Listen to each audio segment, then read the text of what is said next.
Friends club 96तम वार्षिक महोत्सव पालन जगतसिंहपुर जिला एरसमा ब्लॉक देवी पड़िया स्थित फ्रेंड्स क्लब तरफ 96तम वार्षिक महोत्सव पालन करा जायछि। उक्त महोत्सव रे उद्घाटक और मुख्य अतिथि श्रीजुक्त शारदा प्रसन्न जेना, मान्यवर विधायक बालिकुदा एरसमा डॉक्टर रघु साहू, सुसाहित्यिक और सांबादिक श्रीजुक्त प्रेमजीत दास, भारप्राप्त थाना अधिकारी एरसमा थाना, पौरोहित्य डॉक्टर संजय कुमार विश्वाल, सभापति फ्रेंड्स क्लब एरसमा, कॉमरेड नेता श्रीजुक्त शशि भूषण स्वाई, कार्यक्रम संयोजक इंजीनियर सुमन खटुआ, फ्रेंड्स क्लब उपसभापति श्रीजुक्त अंतर्जामी साहू, क्लब संपादक प्रभृति उपस्थित रही ओडिया भाषा और संस्कृतिर वर्तमान और भविष्य विषय आलोचना करथिले। उक्त क्लब टी 1930 मसीह सर्वप्रथमे गढ़ी उठिथिला। आजिर दिन रे अनेक इंजीनियर, डॉक्टर, कलाकार, नाट्यकार मानकु गढ़ी तुलिछि एही क्लब। एही उत्सव रे सांस्कृतिक कार्यक्रम मान यथा विभिन्न विद्यालयर छात्र छात्री माने संगीत, नृत्य,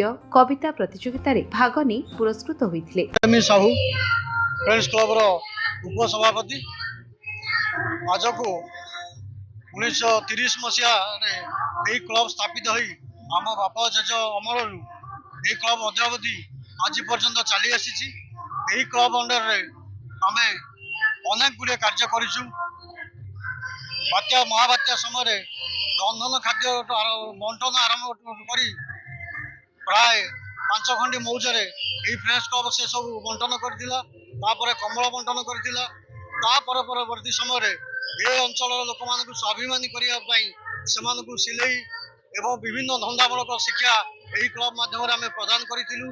एवं आगामी भविष्य रे आउ मात्र 4 वर्ष पर ए क्लब शतवार्षिक पालन करने को जाऊँगी। यही शतवार्षिक उपलक्षे आम विभिन्न प्रकार उन्नतिमूलक कार्य एवं धंदामूलक कार्य ए क्लब माध्यम लोक मानू स्वाभिमानी स्वावलंबी करने युव गोष्ठी के आह्वान करुचु।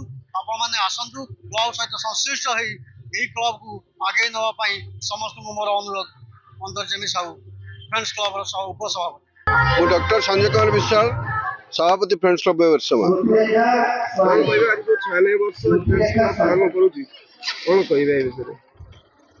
1930 मसीहार ए क्लब स्वाधीनता पूर्व जो गठन होता ए क्लब जो माने बिंधाणी थे से माने क्लब गोटे शैक्षिक क्लब भाव में गढ़ापी से स्वप्न थिला।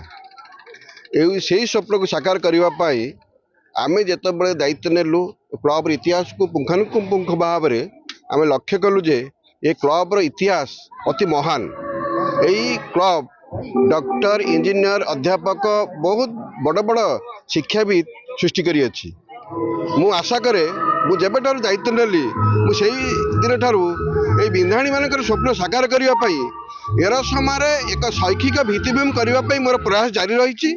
मु मरिबा पर्यंत मध्य ये प्रयास जारी रखी। मु क्लब दायित्व रही पारे न रही पारे ये क्लब को मु आखि आगे केबे मु नष्ट होगा देवी ना। यहाँ मोर संकल्प दृढ़ संकल्प।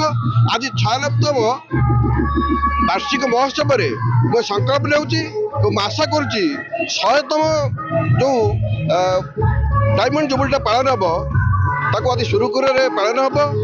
एवं आशा करुच्ची एरसमा जनसाधारण मानकर उपयुक्त भाव में सहयोग रहू एवं उपयुक्त भाव में से मो सहित सामिल हूँ और क्लब विकास प्रक्रिया सामिल हूँ।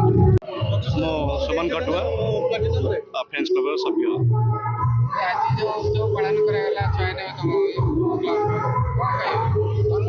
प्रथम धन्यवाद देवी संजय विश्वाल को से आज जो कलार प्रोग्राम कर बहुत खुशी अच्छी।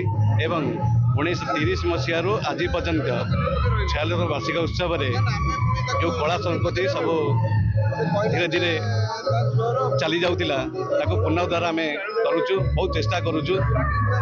It is a team work totally समस्त मैंने मिसिकी आग को बढ़ापी एवं ए क्लब रे डॉक्टर, इंजीनियर, सभापति गोटे भल मनीष समस्ते बाहर आम चेष्टा रही।